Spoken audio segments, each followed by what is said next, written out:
राजस्थान में एक 8 साल के मासूम बच्चे ने तकरीबन 1 साल पहले बोर का बीज निकल लिया था, जिसके बाद इस बच्चे को सांस लेने में दिक्कतें समेत की परेशानियां होने लगी। पहले तो अभिभावकों की ओर से इस बच्चे को जयपुर के एक अस्पताल में भर्ती करवाया गया। वहां पर कुछ वक्त तक उसका इलाज चला, जिसके बाद उसे अन्य कई अस्पतालों में अलग अलग परेशानियों के चलते भर्ती करवाया गया, लेकिन बच्चे की परिस्थिति में कोई सुधार नहीं हुआ। जिसके बाद 4 फरवरी 2026 को बच्चे का सीटी स्कैन किया गया। तब पता चला कि बच्चे की मुख्य श्वसन नली में एक चीज फंसी हुई है।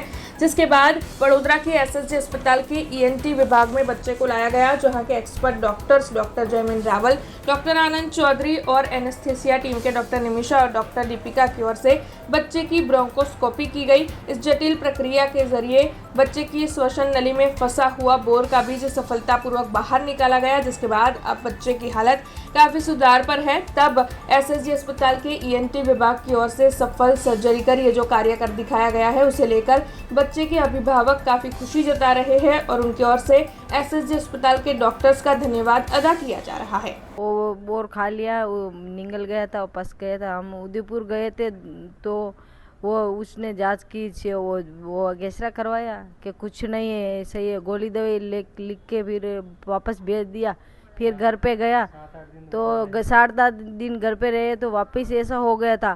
फिर वापस उदयपुर लेके गए तो फिर वापस अगेसरा करवाया, फिर 8 दिन एडमिट करवाया। फिर बोले कुछ नहीं है, वापस घर पे भेज दिया था हम लोगों ने। फिर वापस घर पे गए तो वही तकलीफ है। फिर इधर आए तो फिर इधर अभी पता चला इधर हॉस्पिटल अच्छा है, तो इधर आए तो एक दिन एडमिट किया, दूसरे दिन ऑपरेशन हो गया, इसका बहुत अच्छा हो गया इधर से। 9 તારીખના રોજ 8 વર્ષનું બાળક રાજસ્થાનથી આવ્યું હતું શ્વાસ નળીના ઇન્ફેક્શનની કમ્પ્લેન સાથે।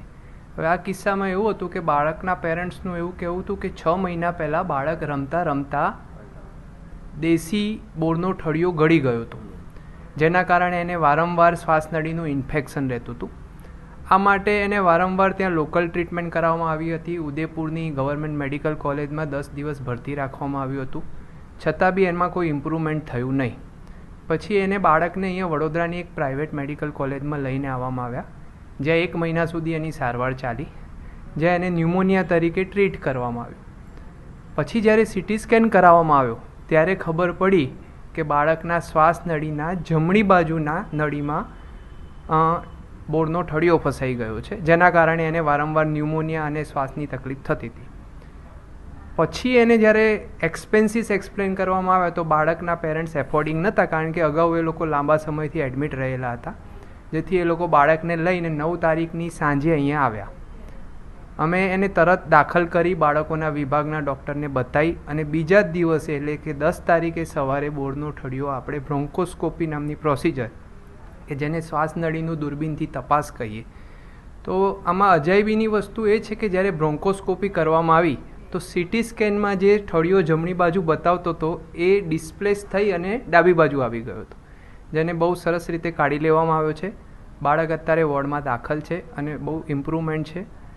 એટલે આમાં ટેક હોમ મેસેજ એ છે પેરેન્ટ્સ માટે કે લાંબા સમયથી જ્યારે બાળકને કોઈ શ્વાસનળીની તકલીફ થતી હોય અથવા તો જરા બી આપણને એવું ડાઉટ હોય કે બાળક કંઈ ઘડી ગયું છે, તો એને તુરંત ઈએનટી સર્જન કે બાળકોના ડૉક્ટર જોડે લઈ અને પૂરતી તપાસ કરાવવી જોઈએ, કારણ કે ઘણીવાર આવા long standing neglected foreign body શ્વાસનળીમાં રહેતા હોય છે।